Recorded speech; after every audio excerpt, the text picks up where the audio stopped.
Bienvenidos a Extracto, un espacio donde encontrará lo más relevante que ocurrió durante Interfaz, el programa matutino de la Agencia Informativa de Educación de México que conducen mis compañeros Omar Cepeda y Ana Cristina Olvera. Un esfuerzo en el que usted podrá enterarse de diversos e interesantes temas del acontecer de la educación de nuestro país y del mundo. Un lugar de encuentro entre las voces de estudiantes, maestros y autoridades. Todo con el objetivo de resaltar las acciones que los actores involucrados en la educación realizan y que de una u otra forma impactan en la vida diaria. Soy Carlos Boa y juntos nos pondremos en contexto.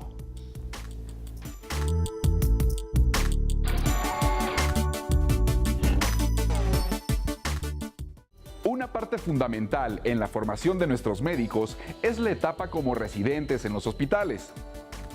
Ahí fortalecen lo aprendido en el aula y ponen a prueba sus reflejos y conocimientos. Para profundizar más acerca de cómo funciona esta fase en el Hospital Juárez de México, Omar Vera nos presentó el siguiente reportaje en Interfaz. El camino para que un egresado de la licenciatura en medicina acceda a cursar una especialidad a través de una residencia médica es sumamente competido. En el más reciente examen nacional de aspirantes a residencias médicas, solo fueron aceptados 1,800 de 44,000 solicitantes. En el Hospital Juárez de México, actualmente se capacita a 400 médicos especialistas. Nosotros ofertamos 34 cursos de especialidad y subespecialidades. Entonces, estos cursos vienen, hay una selección interna y nos quedamos con los que los profesores y la unidad de enseñanza consideran son los mejores. Los médicos como tal, que quieren hacer una especialidad, pues tienen que hacerla dentro de un hospital forzosamente. No pueden estudiarla nada más en las aulas o en las universidades, porque aquí es donde está el recurso más valioso, que son los pacientes. Las residencias médicas tienen una duración de entre 3 a 7 años. Son sesiones de estudio y práctica dentro de un hospital. Sumados a los 5 años de medicina general, 1 año de internado y otro de servicio social, los médicos especialistas se preparan mínimo por 10 años. Una vez que eres aceptado en una institución hospitalaria, dependiendo de la especialidad que realizas, son los años que debes de permanecer dentro de la misma, ¿no? En el caso de urología son 5 años, actualmente yo curso el cuarto año, me faltaría 1 año para poder terminarla. Sí existe la parte académica todavía, ¿no? Existe un programa académico que está avalado por la universidad, pero gran parte de las labores que desempeñamos, ¿no? Tanto en consulta, en quirófano, en el caso de las especialidades que así lo requieren, las realizamos junto a un profesional ya acreditado, ¿no? Es una forma de aplicar ese conocimiento y darte cuenta y ver que puedes hacer realmente algo por ese paciente y no que ese conocimiento solamente se quede en un aula. Hay esa confianza de, si tú tienes dudas, poder platicarlo con igual un residente que también está en formación. Tienes médicos adscritos, tienes coordinadores y si este hospital pues fomenta lo que es hospital-escuela. Durante sus residencias, los futuros médicos literalmente viven en el hospital. Su formación les exige el máximo compromiso. Para ellos quedan de lado cuestiones familiares, festividades o días de asueto. Es cansado y digo, evidentemente la mayoría del tiempo tienes que estar aquí. No sé, dejas de convivir un poquito con tu familia. Cuando llegas, solo llegas a querer dormir, o estudia o estás estudiando. Entonces es un poquito cansado en ese aspecto. Pero yo creo que es muy gratificante esta carrera. Estamos en un hospital, no estamos exentos que un 24 o 31 llegue algo y pues ya no pudiste cenar, ya no pudiste hacer nada, pero pues al día siguiente festejamos. Sí, es un estilo de vida, finalmente es estar dedicado a las cosas nuevas que salen, estudiar prácticamente día y noche, pues nada, estar pegado a los pacientes, estar a la vanguardia de lo que sale cada día. La residencia es un campo de oportunidades para seguir avanzando en el campo profesional y pues siempre, como todo avance, es positivo. Con el avance de la tecnología médica se diversifica el número de especialidades. Actualmente existen alrededor de 61, aunque varían en cada país. Y hoy en el estudio de Interfaz recibimos la visita de la doctora Erlinda Carrillo Alquicira, psicóloga adscrita al Servicio de Nutrición del Hospital Juárez de México, quien nos habló del estrés por el regreso a clases Son una serie de variables que vienen incidiendo en este fenómeno, desde la cuestión económica, el gran desembolso de ingresos que implica para los padres la reinserción de los niños a la escuela, dependiendo de las edades que tengan. A veces hay familias que tienen niños en múltiples edades, ¿no? Niños en preparatoria, jóvenes, jóvenes en secundaria, jóvenes en primaria, incluso jóvenes en preescolar. Tenemos familias que tienen todas estas entradas y evidentemente la variable económica, lo que implica el desembolso de los útiles, de los uniformes, de todo lo que se tiene que darle al niño para que haga esto, ya empieza a ser un factor estresante para la familia. Claro. Ajá. Ya posteriormente vienen otros elementos estresantes más de índole interno de la familia, que tiene mucho que ver con las expectativas que los padres muchas veces han depositado en sus hijos.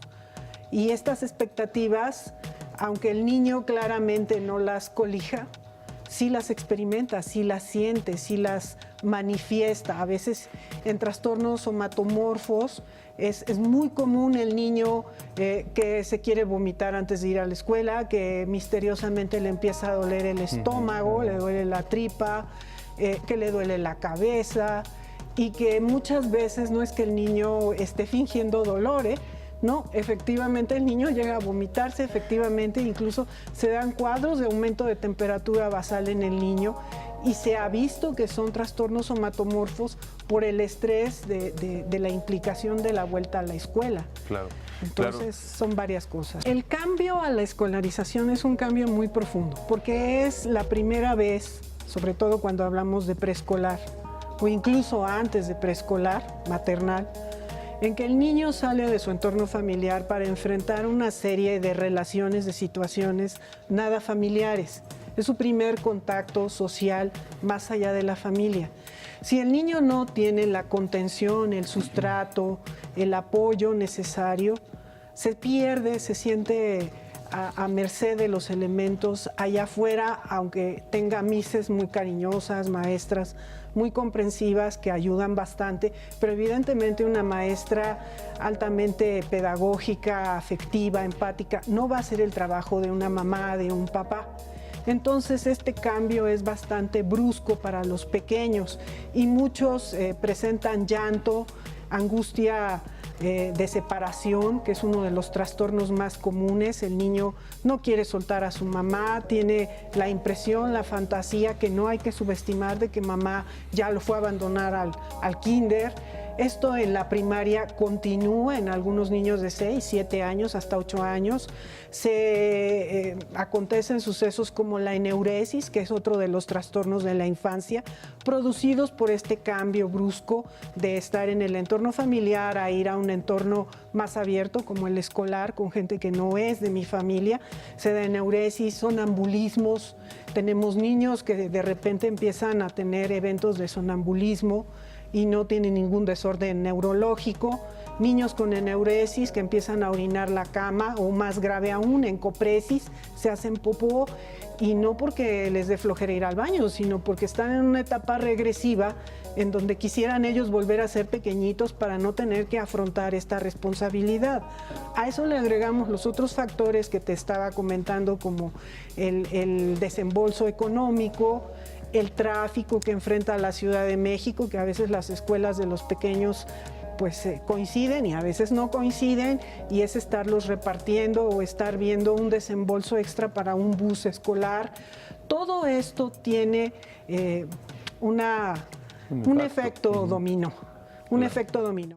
Desde las antiguas civilizaciones como la maya hasta nuestras actuales instituciones como la UNAM y el Instituto Politécnico Nacional, México ha estudiado esta ciencia tan compleja, la astronomía. Vamos a ver cuáles son los espacios de estudio y el perfil que requiere alguien interesado en esta disciplina. En este reportaje de mi compañera Bonnie Moctezuma, lo vamos a ver. La astronomía es la ciencia que se encarga de explicar de manera detallada los mecanismos de evolución de los astros y del cosmos. En México, la astronomía es parte esencial del desarrollo de las culturas como la mexica y los mayas. continuando en la época colonial hasta llegar al siglo XIX, donde en el año de 1876 se crea el Observatorio Astronómico Nacional, primera institución que se encargaría del estudio y divulgación de la astronomía. Actualmente existen espacios dedicados a esta ciencia como el Instituto de Astronomía de la UNAM, los Observatorios Nacionales de Baja California y Puebla, y el Instituto de Astronomía y Meteorología de la Universidad de Guadalajara. Pero, ¿en México existe una carrera de astronomía como tal? Yo podría decir que en México no tenemos necesariamente licenciaturas para preparar especialistas en estas disciplinas porque son muy pocos, pero sí tenemos un alto nivel. O sea, muchos investigadores son apoyados por el CONACYT para poder hacer las investigaciones, como es el caso de su servidor. ¿Cómo debe ser el perfil de una persona interesada en estudiar astronomía? Bueno, como es una especialización, habrá que entrar por las bases. En el caso de querer ser astrónomo como tal, me refiero a cuestiones que van a estudiar más de astrofísica, por ejemplo, se tiene que ser primero físico-matemático. En el caso de la arqueoastronomía, pues es muy recomendable primero tener una licenciatura en arqueología. Los campos de la astronomía se están expandiendo y por lo tanto se necesitan nuevos talentos que ayuden a investigar los nuevos fenómenos a los que nos estamos enfrentando. Ya hay cosas tan interesantes como la bioastronomía. Estamos viendo que recientemente en las notas periodísticas se habla de agua en Marte ya confirmada, ¿no? Entonces se están abriendo nuevas disciplinas, por eso es muy difícil hablar de una licenciatura tal cual, porque como es tan interdisciplinario, es el investigador el que va tomando diferentes aportaciones. Es así como nuestro país es un gran candidato para los jóvenes interesados en estudiar los misterios del universo. Jóvenes estudiantes podrán enviar hasta las estrellas mini esculturas hechas por ellos mismos. Esto gracias a una convocatoria que lanzó la NASA. Veamos de qué se trata. Yuri Gagarin y Alan Shepard realizaron los primeros vuelos de la historia hacia el espacio, y este año la organización Science Oxford convocó a estudiantes entre 8 y 18 años para enviar figuras de su propia creación a recorrer la misma trayectoria. El vehículo para lograrlo fue un cohete sónico de la NASA de 20 metros de altura. La misión original del lanzamiento fue capturar información sobre los remanentes de la supernova Vela, que explotó hace 11.000 años. Sin embargo, en un afán de aprovechar el viaje y con la finalidad de inspirar a los futuros ingenieros y científicos, se destinó un espacio del tamaño de un balón de básquetbol dentro de la nave para albergar las pequeñas figuras. El proyecto escolar, definido como Sugar One, dio la oportunidad a 150 jóvenes de diseñar esculturas apenas tan grandes como un cubo de azúcar y materializarlas por medio de una impresora 3D. It has to be no bigger than 4 cubic centimeters, which is about the size of a sugar cube, and can't weigh any more than 4 grams. It can be made of any material as long as you're able to take it on a flight in hand luggage, and it must remain solid at up to 100 degrees centigrade. It can also be any shape, but really the rest is entirely up to you. El cargamento fue lanzado desde las Islas Marshall en el Océano Pacífico en abril de este año, hasta alcanzar el espacio suborbital por algunos segundos, a 205 kilómetros de altura en condiciones de microgravedad.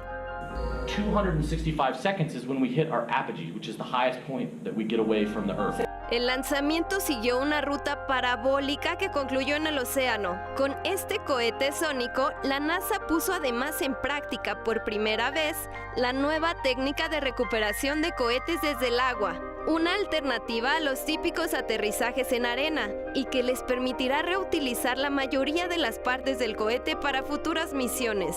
Tras ser recuperadas, cada figura fue devuelta a los creadores con la certificación de su visita al espacio. Y hoy en Interfaz tuve la oportunidad de presentar mi sección Visión Alterna. En esta ocasión conocimos a Jir, un joven muy talentoso que hace beatbox. Veamos la cápsula. Esto es Visión Alterna. Hola, ¿qué tal? Soy Jair Juárez, me dicen Jir.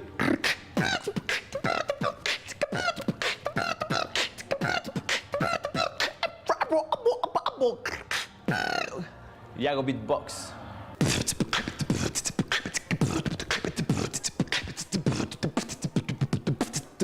¿Qué es el beatbox? Ritmos con el cuerpo, esencialmente con la boca. Entonces soy una máquina de música andante ahí por las calles. El beatbox sirve como iniciación musical y de ahí puedes encontrar el gusto ya sea solamente por el beatbox o por otra disciplina, tal vez el canto, tal vez tocar un instrumento. Y bueno, de aquí han salido chicos que se dedican 100% a la música, que se han preparado académicamente, que no solamente se han quedado con lo que han aprendido de palabra en palabra. Y bueno, hoy en día también están terminando una carrera educativa en música. Cuando inicié, pues fue muy empírico. No sabía que existía como tal el beatbox. Y es una disciplina que empecé a desarrollar inconscientemente. Posteriormente, cuando me puedo acercar a las redes, me doy cuenta que existen personajes que ya hacían esta arte, hasta que conocí a Rachel.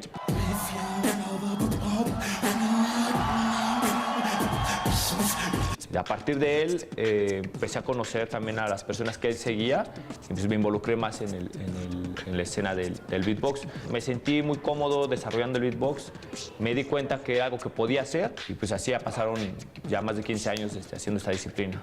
Para el beatbox no necesitas ningún instrumento, no necesitas cuestiones económicas que luego nos limitan en cuestiones de educación, solo lo que necesitas es ponerle ganas, entusiasmo y practicar.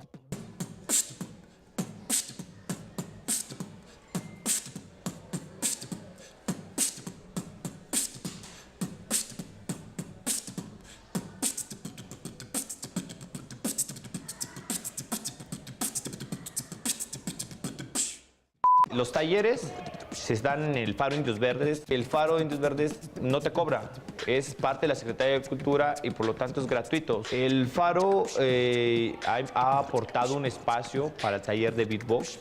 En este taller iniciamos desde cultura, aprendiendo cultura del hip hop, inicios del beatbox, lo que es la iniciación musical, lo que es la práctica de las técnicas básicas del beatbox y sus aportaciones a la cultura hip hop. Apostamos por buscar espacios donde los chicos que ya aprenden la técnica puedan tener el gusto por presentarse frente al público, estar para un escenario y que sepan lo que es tener un trabajo frente al público. Eso es bien importante. La clase es de 2 horas. Si el interés por los alumnos es más amplio, hacemos horas extra. Y bueno, pues aportando todo lo que los chicos quieran para que puedan desarrollarse pronto. Las edades del curso son desde los 10 años, puede ser que menos, siempre y cuando podamos tener interacción con los chicos de manera que comprendan las técnicas.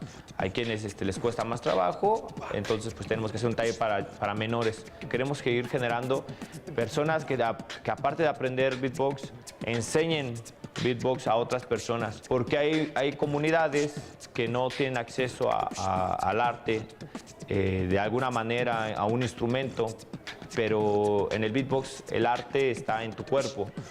Puedes desarrollarlo con tu aparato fonético, con tu boca, entonces queremos que llegue a todas esas personas.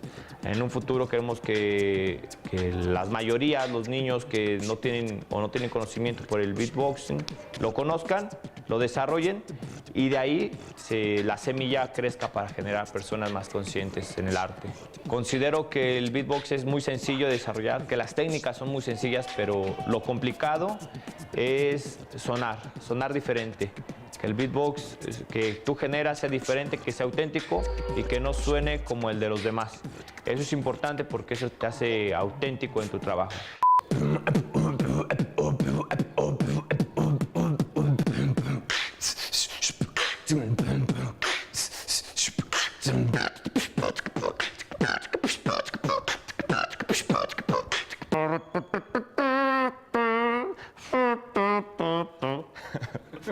Soy Jair Juárez, me dicen Beatbox Jir.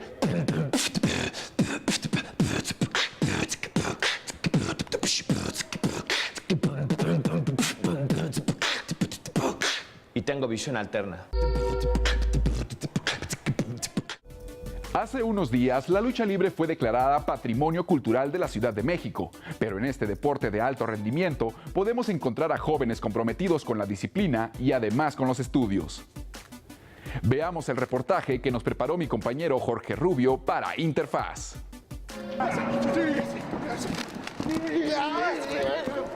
La lucha libre mexicana se ha convertido en uno de los fenómenos culturales más importantes en nuestro país.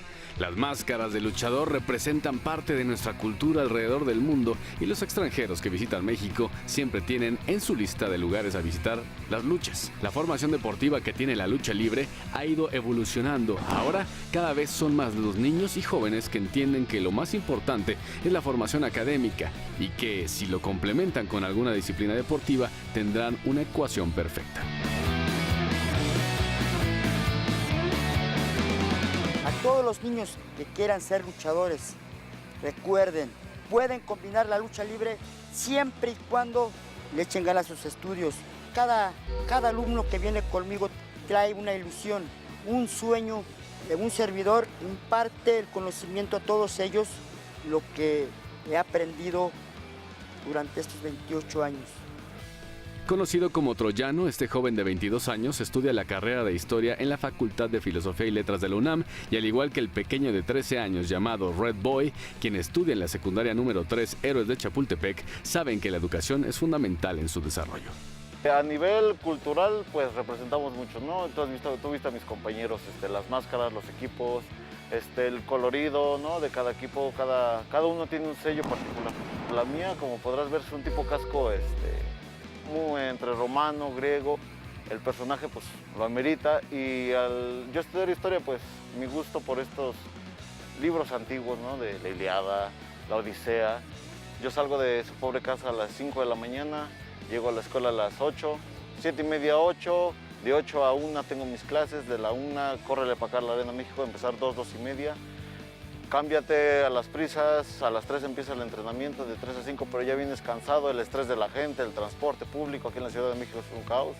Entonces, pues es bastante pesado, pero si haces las cosas con pasión, si haces lo que te gusta, mira, no te pesa. Es algo muy difícil, me levanto a las 6 de la mañana y pues me cambio y todo. Llego a la escuela, de ahí salgo hasta la 1:40, luego a comer, venir, cambiarme y pues entrenar. Ya saliendo, ya en la noche, es hacer tarea, bañarme y cenar. El estudio es fundamental, la base de todo, y el deporte, llámese como se llame, lucha libre, fútbol, no sé, lo que sea, es muy importante para la salud y que no caigan en los vicios.